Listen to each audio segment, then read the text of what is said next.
Hello friends, welcome to life prep. बेटा आज के इस सेशन में हम लोग पढ़ने वाले हार्डी वाइनबर्ग प्रिंसिपल के बारे में। हार्डी वाइनबर्ग प्रिंसिपल या फिर Hardy Weinberg equilibrium evolution chapter का एक इंपॉर्टेंट सा टॉपिक है, कंसेप्चुअल टॉपिक है और इसमें मैथमेटिकल लॉजिक आता है। सो वेरी फ्रिक्वेंटली स्टूडेंट्स को ये नहीं समझ में आता, तो ये रेमेडियल लेक्चर मैं आपको दे रहा हूँ, ठीक है। सो हार्डी वाइनबर्ग प्रिंसिपल समझने के लिए याद करना पड़ेगा जीनोटाइप, एलील, जीन के अल्टरनेटिंग फॉर्म और उनको एक पॉपुलेशन पर्सपेक्टिव में समझना पड़ेगा, ठीक है। सो इसका जो मैथमेटिकल मॉडल है पहले मैं समझा देता हूं, उसके बाद बताता हूं कि कौन से फेनोमेना होते हैं जिसमें हार्डी वाइनबर्ग प्रिंसिपल काम नहीं करता है, ठीक है। So let us are build our concept on Hardy Weinberg principle. पहली बात तो एक रूल है, ठीक है, इसको आप प्रिंसिपल बोलो या फिर आप इसको late us call it Hardy Weinberg rule या फिर हार्डी वाइनबर्ग लॉ, ठीक है। लेकिन ये जो लॉ है ये एक न्यूमेरिकल लॉ है, ठीक है, स्टैटिस्टिकल लॉ है, नंबर्स का लॉ है, ठीक है। सो इसमें अलील फ्रीक्वेंसी इक्विलिब्रियम में रहती है, मतलब टाइम के साथ बदलती नहीं है। सो इसको कभी कभी हार्डी वाइनबर्ग इक्विलिब्रियम भी बोलते हैं, ठीक है। सो ये सारी चीजें अलग नहीं है, don't confuse yourself, they are all the same thing. चाहे आप इसको हार्डी वाइनबर्ग प्रिंसिपल बोलो, चाहे आप इसको हार्डी वाइनबर्ग रूल बोलो, लॉ बोलो, और ये लॉ अभी देखेंगे क्या बोलता है कि एलील फ्रीक्वेंसी कांस्टेंट रहती है। So let us call it Hardy Weinberg equilibrium. So ये सारी चीजें जो है दे आर ऑल सेम, ठीक है। एनीवेज, देखो इसको समझने का एक तरीका है। मान लो कोई एक जीन है, लेट अस से जीन ए। जीन क्या होता है, I hope you know that. So मान लो कोई जीन है, जीन ए, उसका दो एलील है। कितना एलील है बेटा? दो एलील है, ठीक है। एक कैपिटल है, एक स्मॉल है, ठीक है। एक जीन का दो एलील है, ये देखो मुश्किल नहीं है, इतना आना चाहिए कि एक जीन है उसका दो एलील है। Let us say A capital one is the dominant allele and small one is the recessive allele, ठीक है। कैपिटल ए क्या है? डोमिनेंट, स्मॉल ए क्या है? रिसेसिव। ये कन्वेंशन होता है, ठीक है। अब यहां पे ऑब्वियसली कुछ जीन के मल्टीपल अलील भी होते हैं, तो again there will be multiple alleles. लेकिन हम लोग समझने के लिए पहले सिंपल अजम्पशन मान लेते हैं कि एक जीन के कितने अलील हैं? दो अलील है। मतलब अगर दो से ज्यादा तीन अलील होंगे, चार अलील होंगे, तो इसका इक्विलिब्रियम बदल जाएगा, ठीक है। बट सिंपल पहले समझने के लिए लेट अस से टू अलील्स लेते हैं। सो एक जीन है जिसका दो अलील है, अरे कॉमनली यही होता है ना, एक जीन का कितना अलील होता है? दो अलील होता है, ठीक है।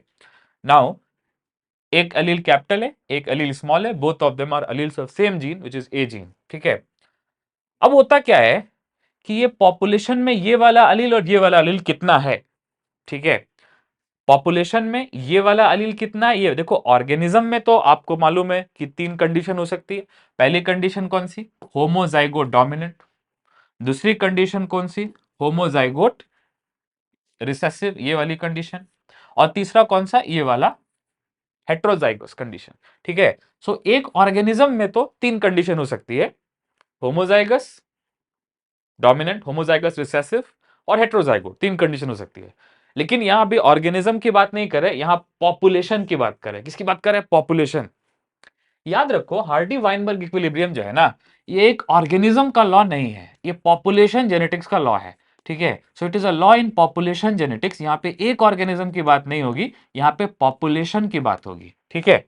सो जीन ए एक स्पीसीज में या ऐसा बोलो एक पॉपुलेशन में, उसके जो दो अलील है उनका डिस्ट्रीब्यूशन क्या है, ठीक है। उसको हम लोग बोलते हैं उस अलील की जीन फ्रीक्वेंसी। क्या बोलते हैं? जीन फ्रीक्वेंसी बोलेंगे या फिर better call it Aleel frequency, ठीक है ना। अलील फ्रीक्वेंसी क्या है? अलील फ्रीक्वेंसी क्या है? द फ्रीक्वेंसी, या फ्रीक्वेंसी मतलब यहां पे क्या है कि हाउ कॉमन इज द अलील, ठीक है।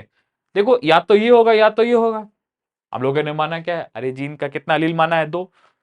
सो या तो ये होगा या तो ये होगा, और क्या होगा? सो ये वाला अलील और ये वाला अलील मिलकर 100% हो गया ना। सो अलील फ्रीक्वेंसी को हम लोग ऐसे समझ सकते हैं कि मान लो अगर कैपिटल ए जो है वो 70% है, तो स्मॉल ए कितना होगा? 30%। 70 30 100%। सारे अलील्स मिला के कितने हो गए? 100%। सो जीन ए के जो दो अलील है, ये दोनों मिला के कितने होने चाहिए? 100%। ऑब्वियसली अगर तीन अलील्स होते, सो लेट अस से एक होता 50, दूसरा होता 30 और तीसरा होता अगेन 20, तो अब 100 होते, ठीक है।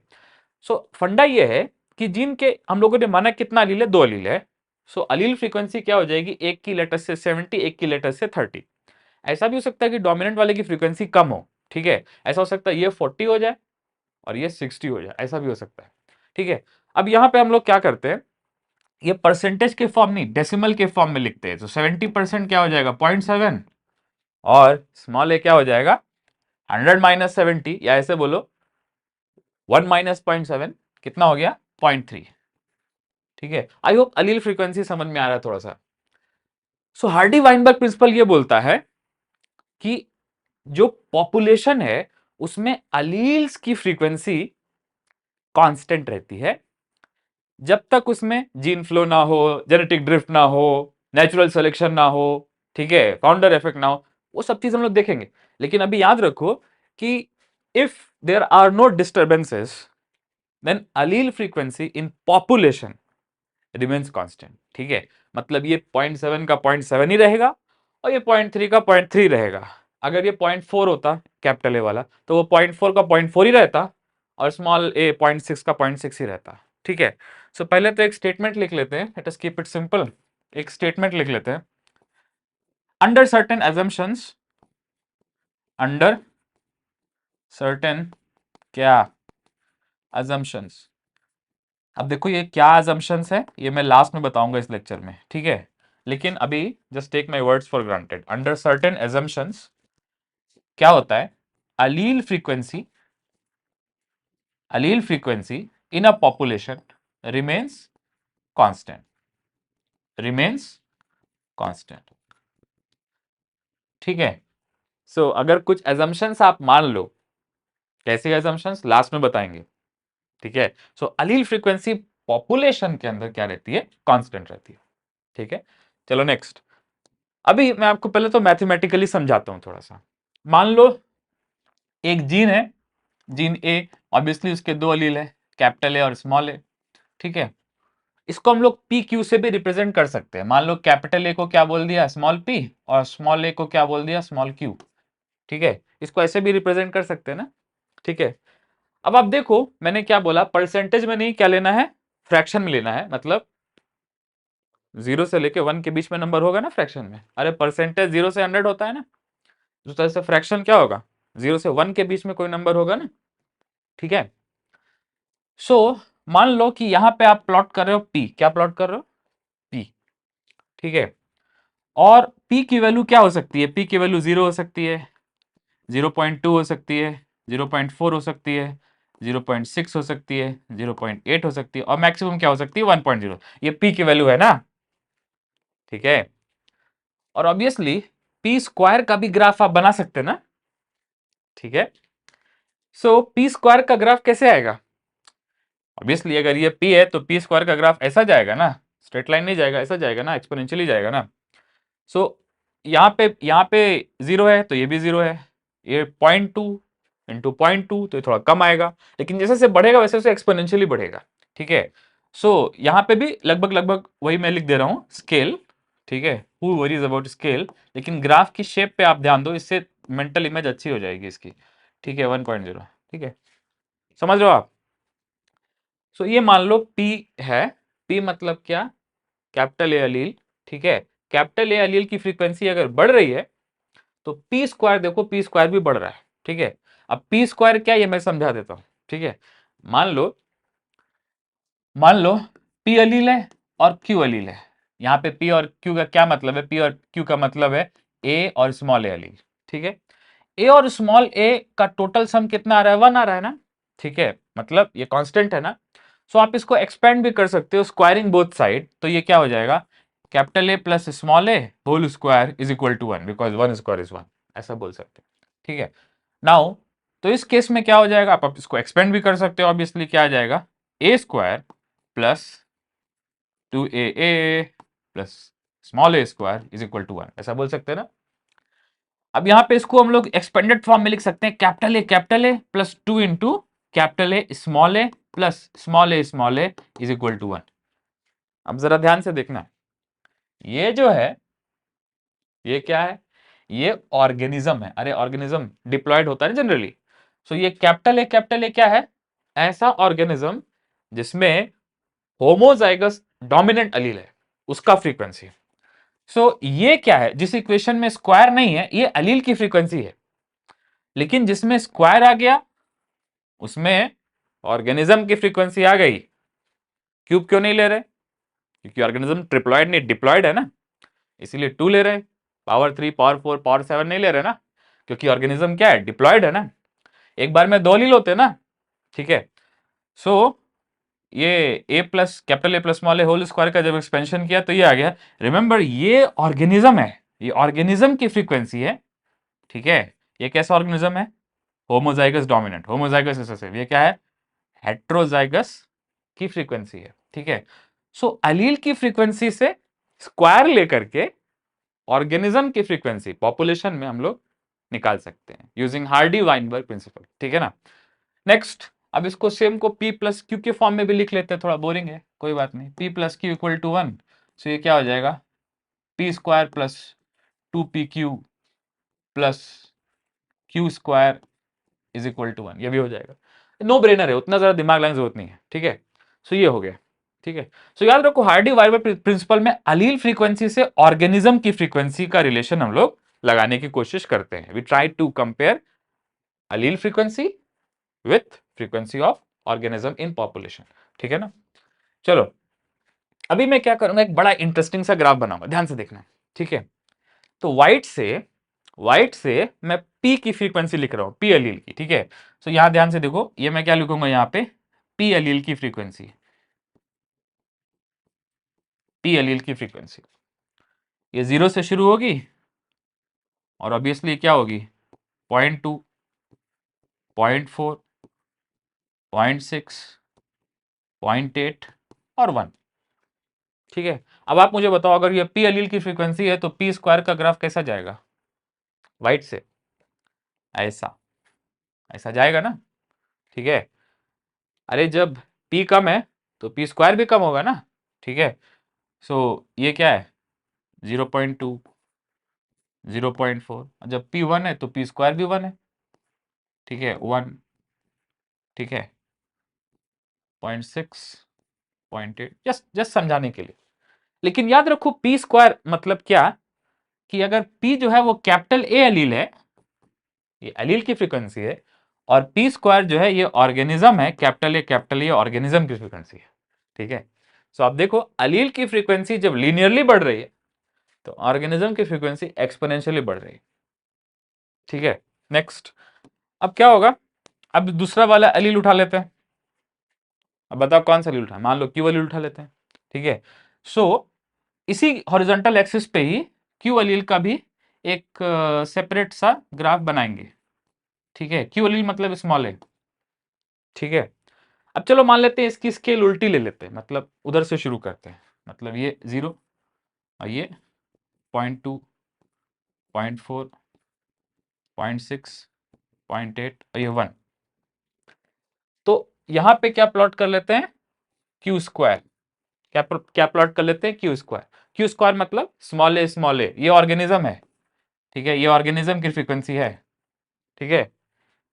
तो ऑर्गेनिज्म की फ्रीक्वेंसी ऑब्वियसली कैसे बढ़ेगी, यहां से शुरू हो रहा है, ऐसे जाएगा ग्राफ, जाएगा ना, मतलब ठीक पी स्क्वायर का लिटरल इन्वर्जन, ठीक है। ये एडवांस लेक्चर है, ध्यान से देखना। तो ये क्या है, पी स्क्वायर का ग्राफ, और ये क्या है, क्यू स्क्वायर का ग्राफ। विच मीन्स जब स्मॉल क्यू अलील की फ्रीक्वेंसी, ऐसे बोलो, जब स्मॉल ए अलील की फ्रीक्वेंसी लीनियरली बढ़ रही है तो स्मॉल ए होमोजाइगस रिसेसिव की ऑर्गेनिज्म की फ्रीक्वेंसी एक्सपोनेंशियली बढ़ रही है, इस तरह से, ठीक है। नेक्स्ट, लेकिन याद रखो इन दोनों के बीच में एक और होता है, वो क्या होता है, 2PQ, वो भी होता है ना, उसको मैं ग्रीन से शो कर दे रहा हूं, वो क्या है, 2PQ। 2PQ मतलब क्या, capital A small A organism की frequency, capital A small A genotype की फ्रीक्वेंसी। देखो जब P छोटा है तो Q बड़ा है, और जब Q छोटा है तो P बड़ा, इस ग्राफ में। सो बड़े को छोटे से मल्टीप्लाई करोगे, ठीक है। फॉर एग्जाम्पल अगर मान लो इस पॉइंट पे देखें तो इस पॉइंट पे P छोटा है व्हाइट वाला और Q बड़ा है, ठीक है, मतलब लेट अस से 0.1 इंटू 0.9, ठीक है। सो ये P छोटा है, Q बड़ा है, तो 2PQ जो है वो छोटा होगा। लेकिन मिडिल पे अगर आप आओगे तो ये भी 0.5 है, ये भी 0.5 है, सो 2 इंटू 0.5 इंटू पॉइंट, ये बड़ा होगा, ठीक है। सो बेसिकली 2PQ का ग्राफ स्केल नहीं इंपॉर्टेंट है, लेकिन 2PQ का ग्राफ ऐसा कुछ आएगा, ठीक है, 2PQ का ग्राफ ऐसा कुछ आएगा, ठीक है। सो मैं बस ये, अच्छा ये किसका है, ये कैपिटल है स्मॉल है जीनोटाइप वाले पॉपुलेशन का कर्व है, ठीक है। सो ध्यान से सुनना मेरी बात बेटा, ये ऑर्गेनिज्म की फ्रीक्वेंसी है, मतलब जीनोटाइप ऑफ ऑर्गेनिज्म की फ्रीक्वेंसी है, और ये अलील की फ्रीक्वेंसी है, ठीक है। तो ये जो प्लॉट है ये ऑर्गेनिज्म का प्लॉट है, ऑर्गेनिज्म की फ्रीक्वेंसी, जीनोटाइप की फ्रीक्वेंसी, डिप्लॉयड इंडिविजुअल्स की फ्रीक्वेंसी, और ये नीचे क्या है, अलील्स की फ्रीक्वेंसी। अगर ये आप समझ गए तो बहुत अच्छा, नहीं तो मैं कुछ एग्जांपल्स के थ्रू, कुछ क्वेश्चंस के थ्रू इसको समझाने की कोशिश करता हूं, ठीक है। So I have brought some questions for you, इसको समझाने की मैं कोशिश करता हूं, ठीक है। चलो ध्यान से देखो, यही क्वेश्चन आएगा इसमें से 2014 में, 2019 में हार्डी वाइनबर्ग से क्वेश्चन आए हैं, मे भी आ जाए। अगर आप इसको समझ जाओगे, इसको प्रैक्टिस कर लोगे तो वो क्वेश्चन हो जाएगा, which means this question can be deciding factor between 350 and 360 marks, ठीक है। चलो देखो, in a population if frequency of dominant allele A is 0.4, so ये अलील की फ्रीक्वेंसी दी है बेटा, कितनी दी है, 0.4। सिंपल। कैपिटल ए की फ्रीक्वेंसी कितनी है, 0.4, दो ही अलील मानेंगे ना, तो कैपिटल ए की और स्मॉल ए की मिला करके क्या हो जाएगी, मिला करके क्या हो जाएगी, 1 हो जाएगी ना, विच मीन्स स्मॉल ए की क्या हो जाएगी, 1 माइनस 0.4, विच इज, मैं लिख देता हूं पूरा, 1 माइनस 0.4 विच इज 0.6, हो जाएगी ना। पूछा है अगर पॉपुलेशन में, जितना भी पॉपुलेशन हो, 1000 2000, who cares, 100, in a population if the frequency of dominant allele A is 0.4, allele की फ्रीक्वेंसी 0.4, allele फ्रीक्वेंसी का सिंपल रिलेशन, इसमें तो कोई एक्सपोनेंट भी नहीं है, सिंपल रिलेशन है, p plus q equal to 1 या a plus capital plus small a equal to 1, ठीक है। What will be the frequency of this and this, ठीक है। सो देखो, capital A plus, sorry, capital A plus small A, ठीक है, whole square, क्या ही लेना है अपने को, बस इसका एक्सपेंशन आएगा, तो क्या आएगा, ए, ठीक है, मतलब ए स्क्वायर प्लस 2a स्मॉल ए प्लस स्मॉल ए मतलब स्मॉल ए का स्क्वायर, ठीक है। अब दोनों पता है, आराम से निकल जाएंगे, ठीक है। अगर ये 0.4 है तो ये क्या हो जाएगा, ए क्या हो जाएगा, 0.4 का स्क्वायर, ये क्या हो जाएगा, ये क्या हो जाएगा, 2 इंटू 0.4 इंटू 0.6 हो जाएगा ना, और स्मॉल ए क्या हो जाएगा, 0.6 का स्क्वायर, ठीक है। तो आप देख रहे हो मुश्किल बिल्कुल भी नहीं है, ठीक है। 0.4 का स्क्वायर क्या होता है, 4 इंटू 4 16, और पॉइंट में है तो ये क्या हो जाएगा, 0.16, मतलब 100 में 16, 16%। ये क्या हो जाएगा, 6 इंटू 6 36, तो ये क्या हो जाएगा, 0.36, मतलब 100 में 36 ऑर्गेनिज्म ऐसे होंगे जिनका जीनोटाइप ये होगा। नेक्स्ट ये क्या हो जाएगा, ये तो 6 इंटू 4 है विच इज 24, एंड 24 इंटू 2, ठीक है। सो ये क्या हो जाएगा, 2 इंटू 0.24, इसका मतलब 0.48, ठीक है। आई होप आप समझ गए, ये वाला क्वेश्चन हो गया। इसकी फ्रीक्वेंसी कितनी आएगी, 0.16, इसकी कितनी आएगी, याद रखो कैपिटल ए स्मॉल ए है, लेकिन यहाँ पे 2 लगाना पड़ेगा बिकॉज ऑफ एक्सपेंशन, ठीक है। सो कितना आएगा, 0.48, और ये कितना आएगा, 0.4, या सॉरी 0.36। तो ऐसे ही पूछ सकते हैं इन तीनों में से सबसे ज्यादा किसकी कम होगी, मतलब सबसे ज्यादा किसकी होगी, सबसे कम किसकी होगी, ऐसे भी क्वेश्चन आ सकते हैं। चलो एक और क्वेश्चन ट्राई करते हैं, ठीक है। अगर 65 इंडिविजुअल्स हैं जिनका जीनोटाइप क्या है, कैपिटल बी, सो ये इंडिविजुअल की फ्रीक्वेंसी दी है, कैपिटल बी कितना है, 65 है। Now capital B small B कितना है, 30 है, ठीक है, और स्मॉल बी कितना है, 15 है ना। तो सबसे पहले तो आप इसका टोटल निकाल लो, ठीक है। सो तीनों का टोटल मतलब सारे जीनोटाइप्स मिला के पॉपुलेशन साइज क्या है, तो someone can say okay this is 0 and I can see this is 4 110, this is now 110, 110, ठीक है। What will be frequency of allele B in the population, so clearly पहले तो आप स्मॉल बी वर्सेस टोटल देखो, इसका fraction कितना है, मतलब ऑर्गेनिज्म का स्मॉल बी का कितना आ रहा है 110 में से 15। सो स्मॉल बी फ्रैक्शन कितना है 15 बाई 110 है ना। अरे स्मॉल बी कितना है 15 बाई 110, यही इसका फ्रैक्शन है ना। सो आप इससे आराम से बी निकाल लोगे ना, बी क्या आएगा अंडर रूट 15 बाई 110, निकल गया। सो यहां पे जो भी वैल्यू आएगी आंसर, ठीक है। नेक्स्ट, उसके बाद देखो एक क्वेश्चन और है। ये क्वेश्चन क्या बोलता है, ये क्वेश्चन क्या बोलता है, इन अ पॉपुलेशन ऑफ 1000 ऑर्गेनिजम्स, यहां पे अगेन पॉपुलेशन दिया, इंडिविजुअल की बात करिए, 360 individuals are capital A capital A, तो कैपिटल ए कितने 360 अपॉन 1000, मतलब कितने 0.36, ठीक है। नेक्स्ट, याद रखो यहां पे कैपिटल ए स्मॉल ए दिया है, लेकिन अपने को मालूम है कि 2 होता है एक्सपेंशन में, ये कितने हैं 480, मतलब 0.48। नेक्स्ट, स्मॉल ए कितना है, कितना है स्मॉल ए कितना है 160, ओके 160 मतलब 0.16, ठीक है। What will be the frequency of allele A in the population. So कुछ करने की जरूरत नहीं है, नीट का क्वेश्चन है, प्रीवियस ईयर क्वेश्चन है, कुछ करने की जरूरत नहीं है। ए स्क्वायर क्या है 0.36, विच मीन्स ए क्या हो जाएगा under root 0.36, and as we know under root 0.36 is 0.6। तो ऑर्गेनिज्म की फ्रीक्वेंसी से उसको लीनियराइज करके क्या निकाल लिया, when you linearize the frequency of organism homozygous, तो क्या मिल जाएगा अलील की फ्रीक्वेंसी मिल जाएगी ना, ठीक है। नेक्स्ट, एक क्वेश्चन और उड़ाएंगे, ये थोड़ा अच्छा क्वेश्चन है, ठीक है। देखो एक, हाँ, in a population of 1000 plants 250 are capital R small R heterozygote. So 1000 में 250 ऐसे है, मतलब 0.25, ठीक है। सो बेसिकली क्या याद रखना है अपने को, 2 कैपिटल आर स्मॉल आर ये होता है ना हेट्रोजाइगस का, ये कितना है 0.25, ठीक है। लेकिन याद रखो यहां पे कैपिटल आर स्मॉल आर का अलग अलग नहीं दिया हुआ है, थोड़ा सा टिपिकल हो गया क्वेश्चन, विच मीन्स आपको एक और इक्वेशन लगानी पड़ेगी, capital R plus small R is equal to 1। So R, capital R और स्मॉल आर में क्या रिलेशन है, दोनों को जोड़ दो तो अलील फ्रीक्वेंसी 1 आती ना। 1 क्यों आती, क्योंकि दो ही अलील माने हैं ना, तीसरा होता तो capital R plus small R plus some another R equal to 1 होता, लेकिन दो ही अलील मानेंगे ना, तो टोटल क्या आएगा 100% या फिर 1। अब इसमें कैपिटल आर की पूछा है तो स्मॉल आर की जगह सब्सटीट्यूट कर दो आप कैपिटल आर।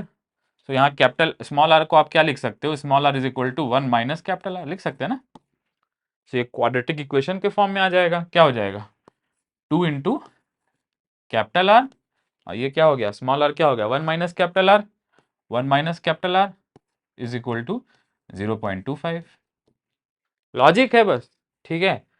नेक्स्ट एक्सपेंड कर दो आप इसको, क्या आ जाएगा 2r minus 2r minus 2r square is equal to 0.25 आ गया ना। नेक्स्ट इसको सिंपल कर देते हैं, पहले इसको इधर इंक्लूड कर, मैं कोई स्टेप स्किप नहीं कर रहा यार कैलकुलेशन का भी, ठीक है। 25 इज इक्वल टू, ठीक है, इज इक्वल टू 0 आ गया ना, ठीक है। अब इसको मैं सिंपल करके छोड़ देता हूं आपके लिए, ठीक है। r minus r minus R square minus 0.125 is equal to 0, divide कर दो 2 से। अब इसको एक क्वाड्रेटिक के फॉर्म में लिख के मैं छोड़ दे रहा हूं, आप कैलकुलेट कर लो आंसर आ जाएगा, ठीक है। Capital R minus capital R square minus R plus 0.125 equal to 0, ठीक है। सो सिंपल क्वाड्रेटिक फॉर्मूला लाके इसका आंसर आ जाएगा। इसमें ए क्या है 1, बी क्या है -1 और सी क्या है प्लस 0.125। ये लगा के आप देखो फ्रैक्शन में वैल्यू आएगी 0.8 के आसपास, 0.1 के आस, जो भी आएगी हो जाएगा। ठीक है, सो मैंने आपको एक तरीका बताया कि इस तरह से न्यूमेरिकल प्रॉब्लम सॉल्व कर सकते हैं। ठीक है, अब आते हैं कौन चीजें हैं जो हार्डी वेनबर्ग इक्विलिब्रियम को डिस्टर्ब करती हैं। तो हार्डी वेनबर्ग इक्विलिब्रियम आखिरकार क्या बोल रहा है, एक बार एंड में देखो, ये बोल रहा है कि जो जीन है उसके एलील्स होते हैं। याद रखो मैंने 2 एलील लिया, 2 से ज्यादा भी हो सकते थे। जो जीन है उसके एलील्स होते हैं। ठीक है, मान लो एलील को एक और ग्राफ से मैं समझा देता हूं। ठीक है, मान लो एक और ग्राफ से समझा देता हूं। ठीक है, मान लो एक एजम्पशन ले लेते हैं कि यहां पे स्पर्म्स है, क्या है, स्पर्म्स है, और यहां पे क्या है, ओवा है, ओवम है, फीमेल गैमीट है। मान लो कि जो डिस्ट्रीब्यूशन है स्पर्म्स में कैपिटल ए का वो ये है, इतने स्पर्म्स, लाइक लेट अस से 0.7 स्पर्म्स क्या है, कैपिटल ए है। ठीक है, और वही डिस्ट्रीब्यूशन फीमेल में भी है। ठीक है, अगर ऑर्गेनिज्म जो है ना मोनोइशियस है तो ये कंडीशन जनरली ट्रू होती है। ठीक है, कोई बात नहीं। तो यहाँ पे एग में भी क्या डिस्ट्रीब्यूशन है, कैपिटल ए एलील का 0.7। ठीक है, नेक्स्ट एक दूसरा एलील है स्मॉल ए। ठीक है, उसका डिस्ट्रीब्यूशन क्या है, एग में 0.3। मतलब 10 एग बनेंगे, उसमें से 3.3 तीन जो है वो ए वाले होंगे, स्मॉल ए वाले, और 7 जो होंगे वो कैपिटल ए एलील वाले होंगे। सिमिलरली 10 स्पर्म बनेंगे तो उसमें से 7 में कैपिटल ए एलील होगा, और कहा गया 3 में स्मॉल ए एलील होगा। ठीक है, अब आप देखो जब ये दो फर्टिलाइज करेंगे तो यहां पे क्या बनेगा, कैपिटल ए ऑर्गेनिज्म बनेगा ना, और इसकी फ्रीक्वेंसी क्या होगी, 0.7 इंटू 0.7 मतलब 0.49। ठीक है, ठीक है, नेक्स्ट ये वाला और ये वाला फर्टिलाइज करेगा स्पर्म और एग, तो क्या बनेगा, 0.3 इंटू 0.3 मतलब 0.09, 0.0339, 0.09। ठीक है, क्या बनेगा, स्मॉल ए स्मॉल ए, सिंपल है ना। लेकिन कैपिटल ए स्मॉल ए 2 बार बनेगा, जब कैपिटल ए यहाँ पे इसको फर्टिलाइज करेगा और जब ये इसको यहाँ तो 2 बार बनेगा ना। ठीक है, तो यहाँ पे भी बनेगा और यहाँ पे भी बनेगा। ठीक है, तो ये क्या हो जाएगा, कैपिटल ए स्मॉल ए, ये भी क्या हो जाएगा, capital A small A, hence 2 बार लिखते हैं कैपिटल ए स्मॉल ए को। और इसकी इसकी फ्रीक्वेंसी क्या हो जाएगी, यहाँ पे देखो 0.3 इंटू 0.7 इंटू 2, अरे यहाँ पे भी क्या आएगी 0.3 इंटू 0.7, और यहाँ पे भी क्या आएगी 0.3 इंटू 0.7, तो दो बार हो गया ना। सो रिमेंबर ये एलील्स की फ्रीक्वेंसी है, और ये ऑर्गेनिजम्स का, इसका जो क्रॉस है, जो ग्राफ है, वो ऑर्गेनिज्म की फ्रीक्वेंसी है, मतलब जीनोटाइप इन पॉपुलेशन की फ्रीक्वेंसी है। तो हार्डी वेनबर्ग इक्विलिब्रियम ये बोलता है, Hardy Weinberg equilibrium tells that allele की फ्रीक्वेंसी नहीं बदलती है, मतलब ये 0.7 ही रहेगा और 0.3 रहेगा। आप देख रहे हो ये मैथमेटिकल है, सो एक इंटरेस्टिंग कॉम्बिनेशन है साइंटिस्ट का। Hardy was a mathematician and Weinberg was a gynaecologist, so this is an interesting combination of two scientist. कोई बात नहीं। सो अंडर सर्टेन एजम्पशन, तो किस एजम्पशन में ये फ्रीक्वेंसी नहीं बदलती है, ठीक है, किस एजम्पशन में ये ग्राफ ऐसा ही रहता है, मतलब ये स्क्वायर छोटा, ये बड़ा, ये बड़ा, ऐसे ऐसे नहीं होता।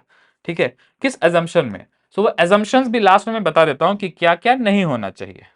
सो एनसीईआरटी में कुछ चीजें दी हैं, मैं अलग से भी कुछ चीजें इसमें जोड़ देता कि क्या क्या नहीं होना चाहिए। सो पहला चीज ये है, जीन फ्लो नहीं होना चाहिए। देखो जीन फ्लो क्या है, gene flow basically means population में जो डीएनए है वो माइग्रेट नहीं होना चाहिए। सो जीन फ्लो, आप बस एक वर्ड याद रखो, काम चल जाएगा। जीन फ्लो मतलब माइग्रेशन। माइग्रेशन आप समझते हो, निकल के जाना, इमाइग्रेशन, कहीं आना, उसके रिस्पेक्ट में इमिग्रेशन। ठीक है, सो जीन फ्लो का मतलब है माइग्रेशन नहीं होना चाहिए, मतलब जीन्स इधर से उधर फ्लो नहीं करना चाहिए। अरे फ्लो मतलब क्या ही होता है यार, फ्लो मतलब माइग्रेशन होता है ना। सो अगर माइग्रेशन होगा, अगर जीन्स इधर से उधर जाएंगे तो अलील डिस्ट्रीब्यूशन चेंज हो जाएगा। Next, genetic drift. Genetic drift जो है वो जीन फ्लो से बहुत स्ट्रांगली रिलेटेड है। तो बहुत से लोग confuse, some people think that they are exactly same, लेकिन अगर आप एनसीईआरटी देखो, so gene flow is same as gene migration, but genetic drift is different. Genetic drift में माइग्रेशन कॉज नहीं होता है, जेनेटिक ड्रिफ्ट में कोई दूसरे इफेक्ट कॉज होते हैं। तो यहां पे लिखा है कि जेनेटिक ड्रिफ्ट मतलब बाई चांस, बाई चांस, ठीक है। बाई चांस मतलब क्या होता है समझते हो आप? एक इवेंट होता है जो बोलते हैं प्रोबेबल, और एक होता है जो बोलते हैं इम्प्रॉबेबल। सो किसी इम्प्रॉबेबल कारण की वजह से जो होना लेस लाइकली है, अगर इधर से उधर चला जाएगा अलील जस्ट बाई चांस, तो उसको हम लोग क्या बोलते हैं? Genetic drift. प्लीज दो वर्ड याद रखो, फ्लो माइग्रेशन और ड्रिफ्ट बाई चांस, ठीक है।